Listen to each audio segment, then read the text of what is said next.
about half an hour, so I better crack on. Many of you will know that actually I started my sort of Welsh career really on red kites. I came to Aberystwyth University in 1982, volunteered as a kite warden for the RSPB in Cymysforth, and whilst that founded a sort of lifelong obsession with red kites, it also founded a bit of an obsession with choughs as well, because just up the road was a pair of choughs nesting on Cymysforth Crag, Cymysforth Mines, and another pair over near Devil's Bridge. And in downtime we used to go and watch the choughs. Fascinated by these. I was already into ravens as well. I love crows, they're very charismatic, intelligent, and to see these sort of rare birds suddenly appear off the hillside, fly down and then disappear underground into an old mine shaft was just sort of very inspirational, so it just appealed to me. So at the time in mid Wales there was a small population of choughs that were nesting in these old mine workings, abandoned mine workings, about 6 or 8 pairs locally around Devil's Bridge. After several years I managed to persuade the BTO to give me a Schedule 1 licence to ring choughs. And this is me in 1986 ringing my first ever brood of choughs. This is at a mine shaft in Ystumtien near Devil's Bridge. I'm about 20 foot down a 200-foot mine shaft. I've got a rope tied under my arms and I've got my trainer on the other end of the rope, and I have to say I'm bricking it almost as much as I am now.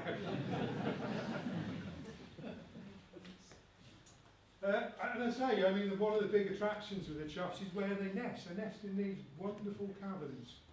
This is one near Llanbryn Mawr. And this is a slate cavern up near Coruscant. I mean, this is like something out of Borneo. You expect 1 million bats to come swirling out of these fantastic sort of places to nest. Sort of starting to get some tree growth around that and tree encroachment, which I'll come to in a minute. This is one of my favourite. This is a slate cavern in Blaenau that choughs used to nest in. And when you're down there, a pair of choughs comes through one of those windows in the sunlight and flies around underground in the cave, calling their characteristic call, echoing off the walls. You know, it really is quite an experience, and it's one of the things that have helped maintain our interest over so long. So having BTO ring only, a few broods in mid Wales, with an idea to try and find out whether these were little isolated populations, whether they were connected to the birds that were nesting on the coast, whether they actually went to the coast in the winter. Nobody had done much work on choughs in mid Wales, probably because of the inaccessibility of nest sites. So this is Bird Rock, and having ringed a couple of broods of choughs, we started to get records of BTO ringed birds in a communal roost of about 60 to 80 birds. Adrienne started seeing them there. There's a chap called Clive Mackay who come down from Scotland doing a PhD on choughs, and we were getting the odd record of these metal ringed birds appearing on that roost about 300 foot up a 500 foot cliff. So the chance of reading the metal rings was absolutely zero.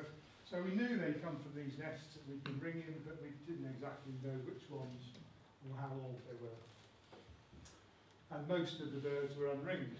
So the sort of the project spiralled really. So we started checking more nest sites away from mid Wales. So sort of at the request of RSPB, but I got more involved with ringing choughs in North Wales on Anglesey and on the Cleve.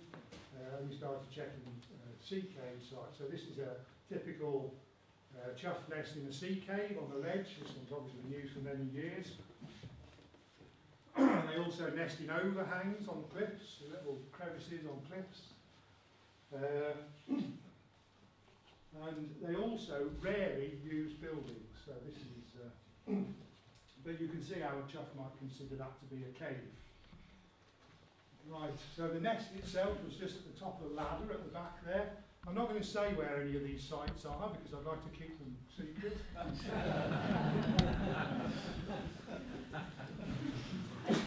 This is the only existing inland site in mid Wales now. I don't actually know what this building is. I think it's a ventilation shaft for an old mine, but the choughs are nesting in a hole in the middle there.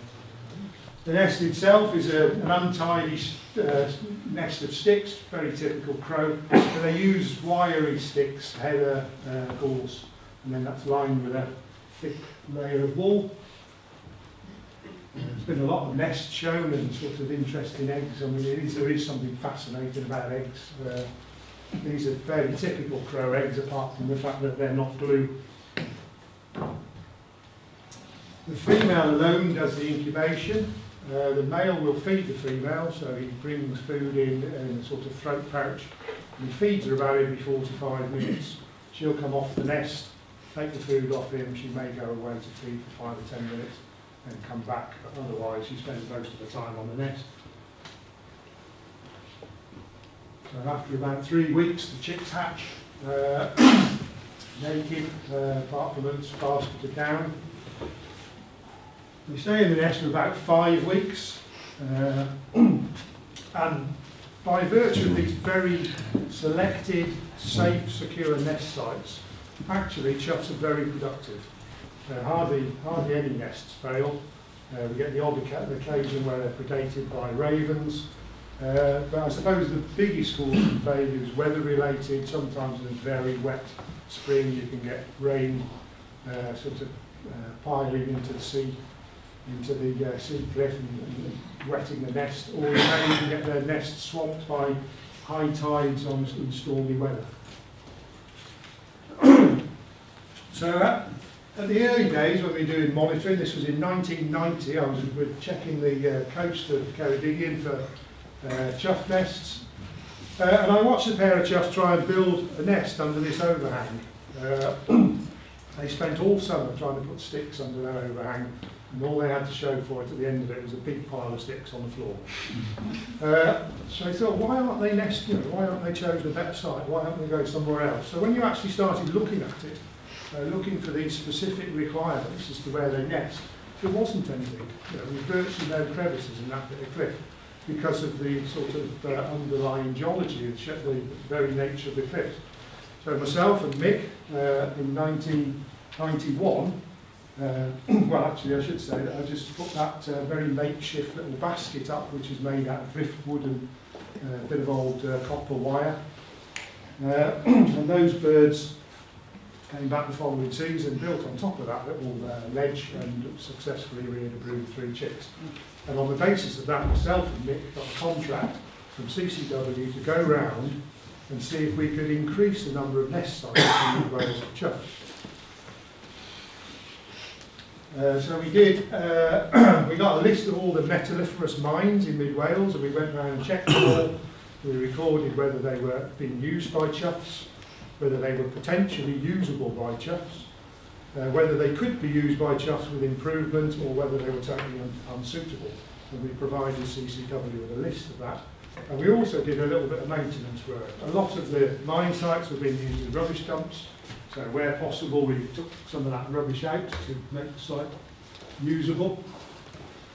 We did some clearance work, taking some trees out from around the entrance of the mines to open them up, and again potentially make them usable. At the same time, unfortunately, the WDA, the Welsh Development Agency, were blocking a lot of the old mine shafts up for safety reasons, which is a great loss because these birds have got such specific requirements that once these mines are gone, there's no potential for them ever to be used again, or even the area to be used by breeding choughs.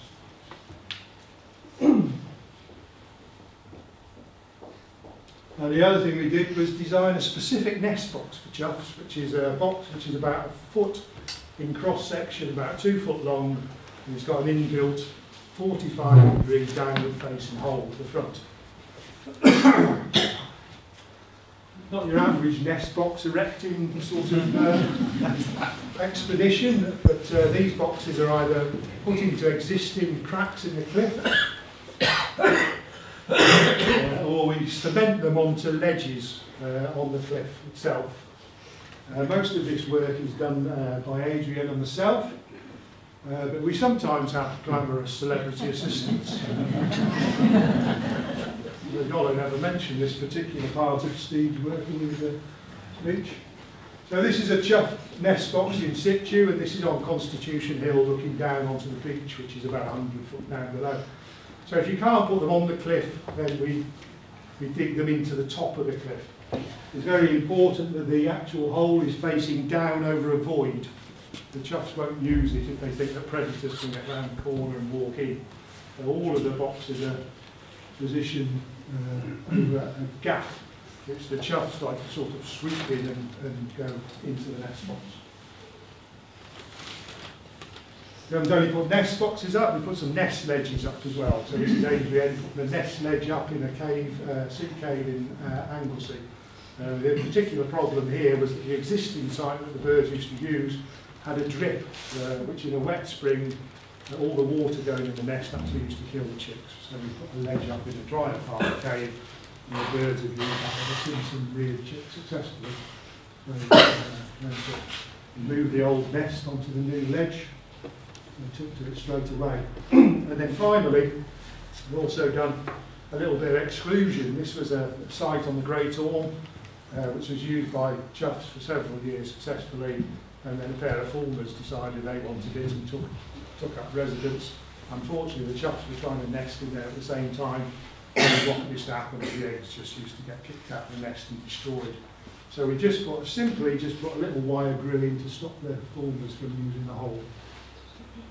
And these nest boxes have been taken up very successfully by choughs. They take to them very readily, and they are at least as successful, if not more successful, than natural nest sites. In summary, on the sort of chough nest box side of what we've been doing, so we've made improvements to existing sites. These are sites where birds were already nesting, but you know, there were sites where they were sometimes having problems with the weather or nests falling down. So we put 12 nest boxes up. 10 of those have subsequently been used, 179 young fledged. 12 nest ledges, similarly 10 used, 154 young fledged. And the 2 drills have both been used, 68 young fledged. Okay, you can argue that we've had a sort of beneficial effect on those. The important thing is the new sites that have been created. So you've got very specific, bird that's very specific on its nest sites. We've put 37 nest boxes up. Nearly half of those, 17, have been used, and 353 choughs have fledged from those nest boxes, and then 11 nest ledges, only 2 of which have been used, an additional 37 young fledged. So, this is that very first nest ledge that I put up on the cliffs between Aberystwyth and Borth, and this is the very first, satisfyingly, the very first brood of choughs that we ever colour-ringed. That's myself and Hal Roderick, who was a Ceredigion bird recorder for many years, a great chough enthusiast, lovely man, who's very much passed on all his knowledge of choughs and helped me get started. Yeah, that's how long I've been doing it. My head still look like that.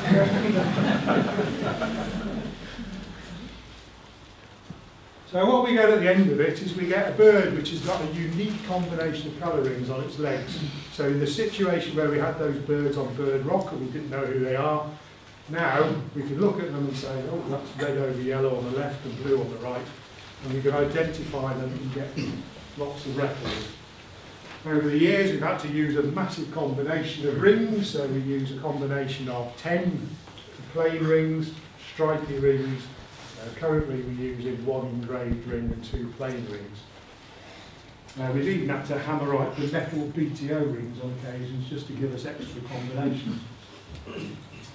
The study area itself actually expands basically from Cardigan, because there's a Pembrokeshire Chough study group below Cardigan. We didn't want to tread on anybody's toes, Bob. So we started at Cardigan and we basically go all the way around to Colwyn Bay. There's about 200 odd nest sites that we check every year in there. I say we, Adrienne does most of them. The purple sites there are the ones that are still in use, and the open sites are the sites where we have checked occupied nests in the past, but where birds no longer breed. And that's very telling, because we heard just this morning that the most recent British Chough survey showed an increase of choughs in Wales, and that's largely because we've had numbers increasing in South Wales on the Gower, but actually we've got a range contraction in Mid Wales, and we've lost all these inland birds that are nested in these, or were nesting in these mine shafts. We don't actually know what the reason there is. We think it's a combination of increased predation by goshawks that have come in since we started, possibly increasing the number of peregrines, again because peregrines were at a low ebb in the 60s and 70s.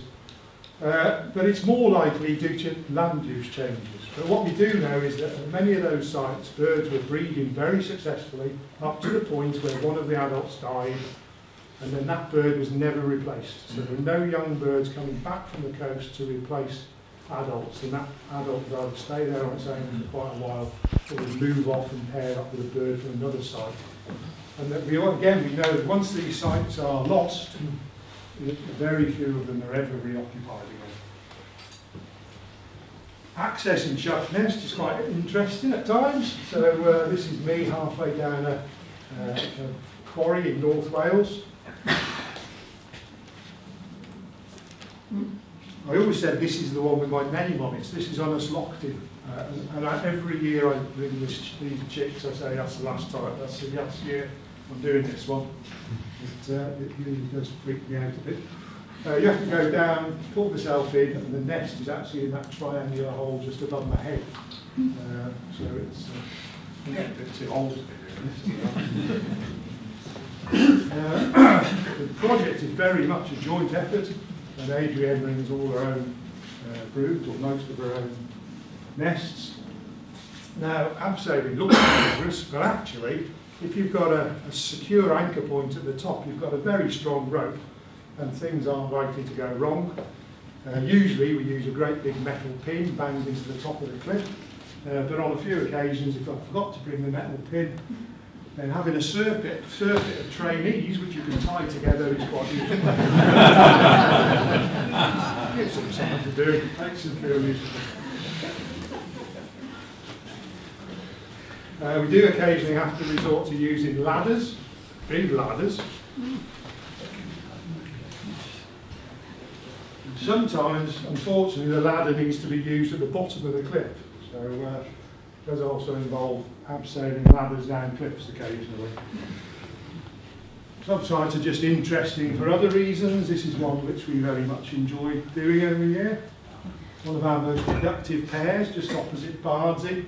This involves lowering a ladder down on a rope, scanning a bit of a chasm, making sure the ladder's safe, and then after a suitable period of fasting, you need to shove Adrienne into the hole. And there's no way I could do this, I'm claustrophobic, but she never quite disappears. One of the big problems we've got is the tide. A lot of these sites are tidal, so we're always trying to race the tide. Normally this site is quite easy doddle that we'll want to get to. I happened to turn up to it on this day when there was a raging sea, an absolute raging sea. And this is me down here. This is the nest in this hole. And I did assess it for a while before, and I thought I could probably get there without getting wet. But I was wrong. I'm absolutely drenched. There are other occasions when, again, the tide's coming in and you just have to go for it. We did do a dynamic risk assessment, and it was definitely a risk that if we didn't bring them on this day, they weren't going to get done.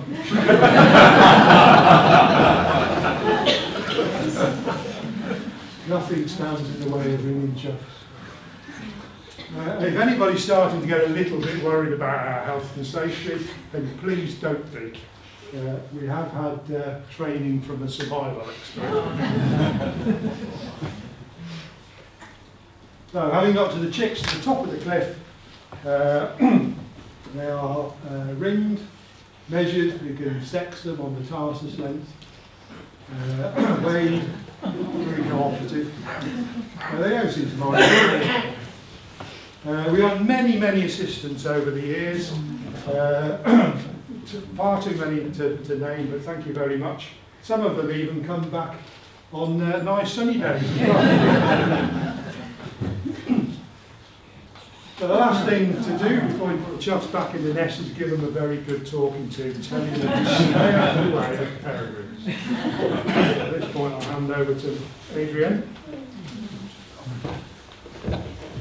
Is that in the right place? Can everybody hear me? Yeah? Right.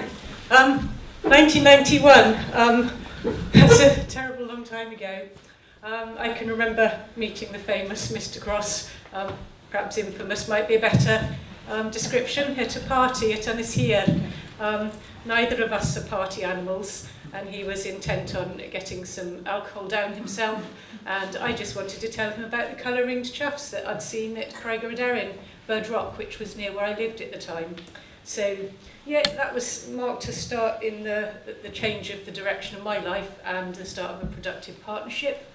But, yeah, it didn't take us very long to have our first near falling out, which was over which of us was going to ring, a misunderstanding over which of us was going to ring a brood of choughs in inland South Meirionydd. So the birds solved that problem for us by becoming extinct in that area the following year. But the following year, Tony made amends by helping me to get to some raven nests that I was also looking at the time.